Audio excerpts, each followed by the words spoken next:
só me dá um minutinho, meu amor. Eu preciso ir para Brasília, porque nesse momento fala o ex-secretário de Comunicação da Presidência da República, Fábio Weingarten. Paulo, nome e sobrenome, por gentileza. Paulo Cunha Bueno.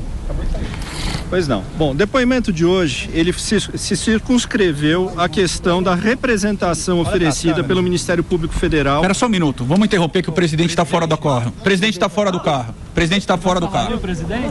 Olha só, ao vivo aqui na programação da Jovem Pan News são imagens que você acompanha em frente à Polícia Federal, a saída de Bolsonaro logo depois de terminar de prestar depoimento na sede da Polícia Federal sobre a autoria intelectual dos atos do dia 8 de janeiro. São imagens ao vivo que a nossa equipe de reportagem está fazendo. Agora Bolsonaro sai, alguns jornalistas tentam fazer algumas imagens dele no carro, mas antes da gente interromper, falava o ex-secretário de Comunicação da Presidência da República, Fábio Weingarten, junto com a defesa de Jair Bolsonaro. Acredito que eles vão voltar agora a falar novamente. A gente só vai esperar para organizar justamente isso, mas acredito que tanto Fábio Weingarten quanto os advogados de Bolsonaro vão falar logo depois desse depoimento que terminou. Então começou aí por volta, se eu não me engano, Mari, me corrija se eu estiver errado, das 9 e pouco da manhã. Calma. E se esticou até aqui. Agora sim, Fábio Weingarten e a defesa de Jair Bolsonaro ao todas as vivo. câmeras. Abre um pouquinho aqui porque o pessoal está pedindo. Vamos lá. Opa, deu certo? Melhorou? Vamos lá. Fica na frente, bro. Você é o único que tá aí atrás. Você é o único que tá atrás. Mas aí tá ruim pra mim. Fica aqui na frente, aqui, junto com o Leandrinho aqui, por favor.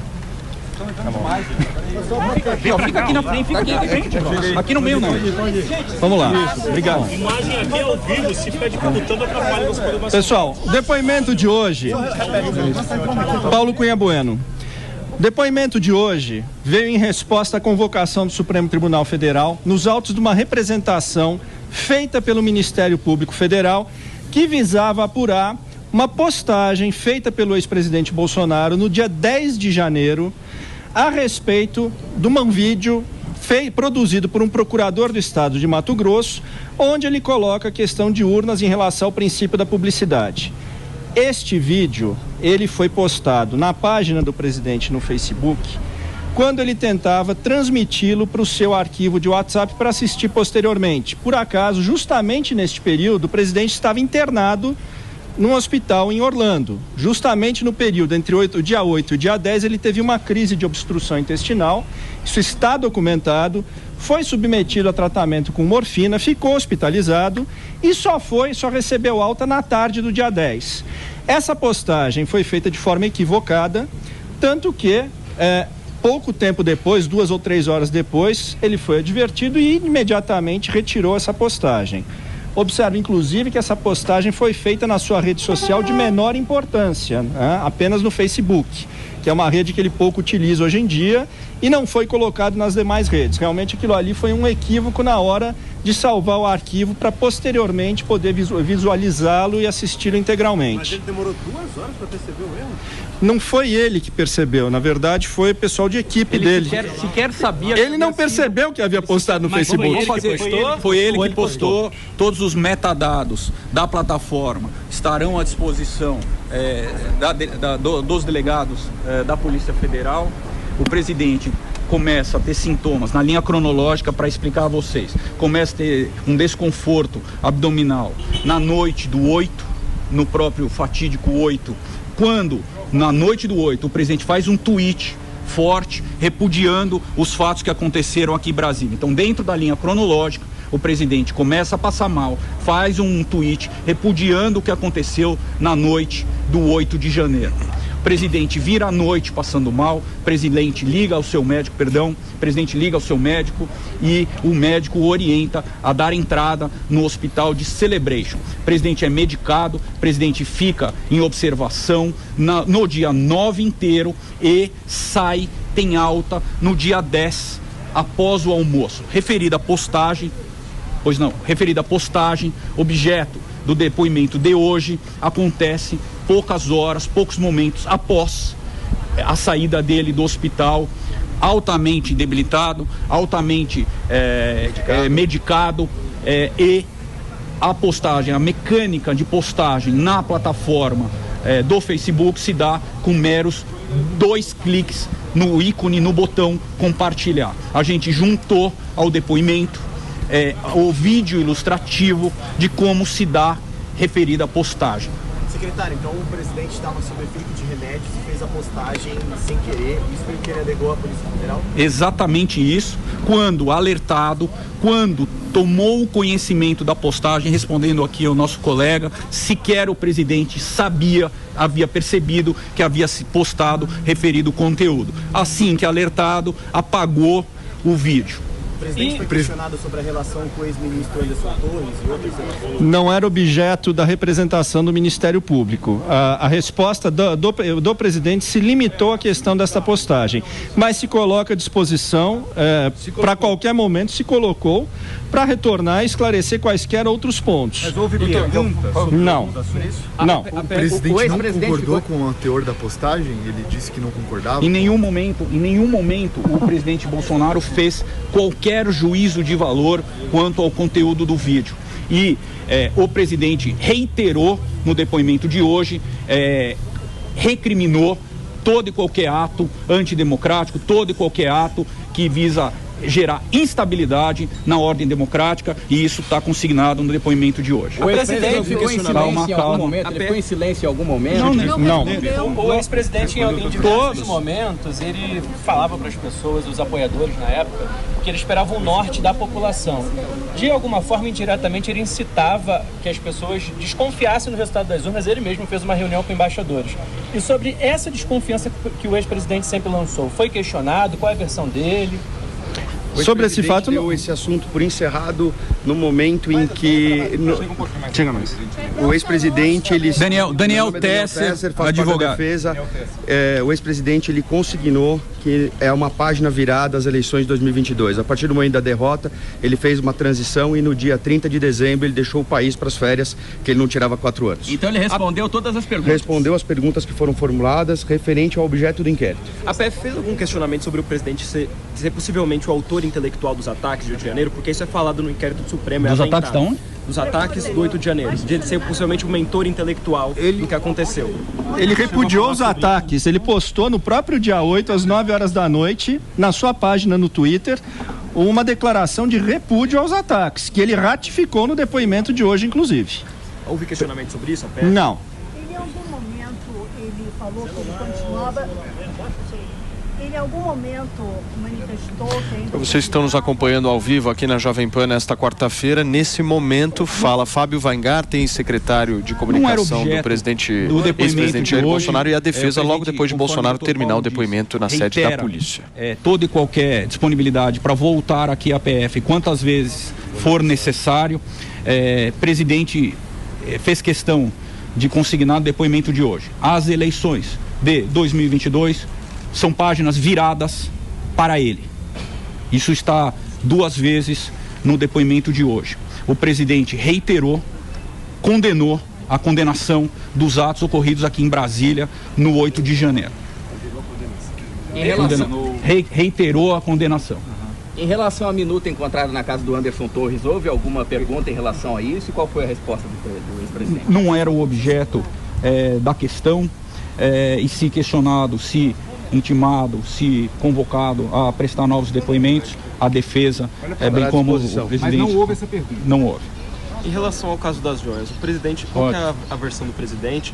E ele de fato orientou que os ministros e demais servidores fossem retirar as joias na alfândega em São Paulo? O senhor está de frente da maior autoridade do assunto, que é direito alfandegário. O doutor Daniel cuida disso como poucos no Brasil.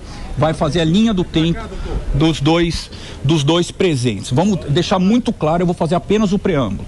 São 2 kits, o masculino e o feminino, para que todos entendam. O doutor Daniel vai fazer a linha do tempo de cada um deles. Os kits entraram... Lógico. Passa pra cá. Os kits com as joias, eles... Volta aqui. Tá. Os kits com as joias foram recebidos pela comitiva que estava na Arábia Saudita em outubro de 2021. Na entrada no país, como vocês viram veiculados até em todas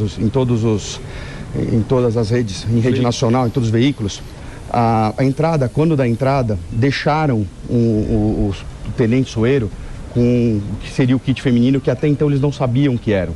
Os kits vieram fechados, não foram abertos.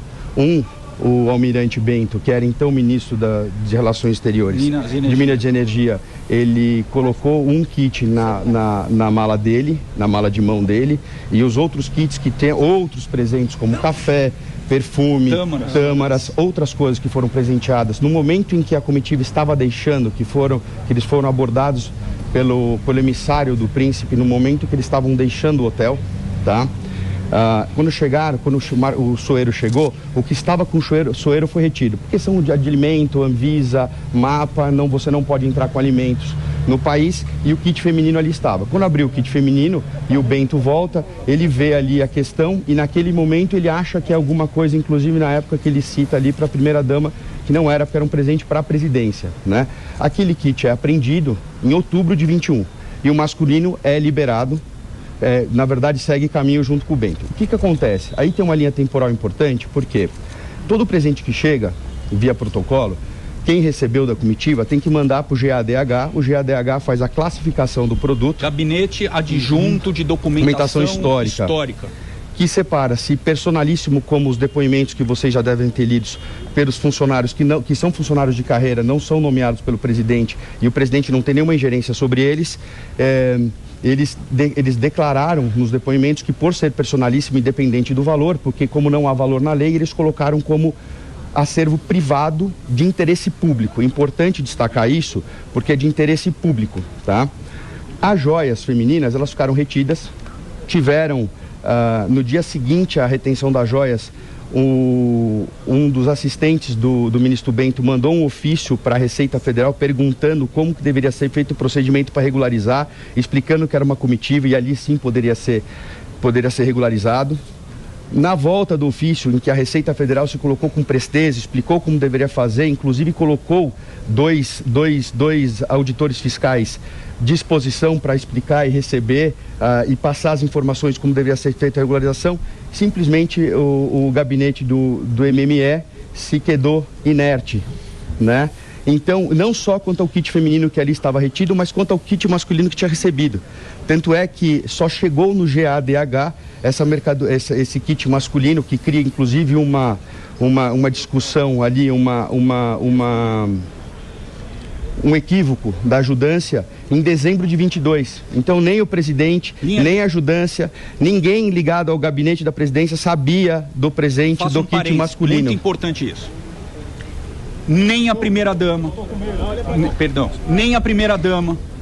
nem o presidente souberam dos presentes por 14 meses. Mas o que saiu ontem no Estadão, ontem a nova notícia. A dona Michele reitera que jamais teve conhecimento de quaisquer dos presentes. Os presentes, um retido na alfândega em Guarulhos, outro ficou parado no gabinete do MME. 14 meses. Secretário, por que houve pressão para que os presentes fossem retirados? Não é uma pressão. Vamos explicar. Não é uma pressão. No final do governo queriam resolver as questões, né? E foi falado que tinha um kit de presente. Aí que surge, não é uma pressão. Teve essa confusão de datas. Quando foi falado, acharam que era um kit de presente. E aí, quando foi solicitado a verificação na Receita, a Receita retornou falando que tinha uma retenção.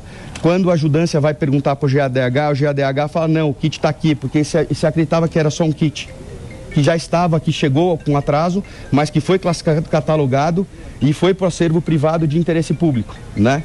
E que até então seguiria por Palácio da Alvorada, porque só depois da saída que você leva o acervo junto, tanto é que o presidente, por 2 acervos, já tinham feito a doação necessária até por uma questão de custo, porque ele não queria fazer uma fundação. Respondendo objetivamente a sua pergunta, quando o presidente soube disso, 14 meses depois, o presidente demanda ao seu ajudante de ordens, Mauro Cid, veja se existe alguma possibilidade, algum caminho de regularizar referidos presentes. Referidos presentes já haviam sido dados como perdimento pela inação findo os 90 dias. Doutor Daniel pode explicar o conceito de perdimento.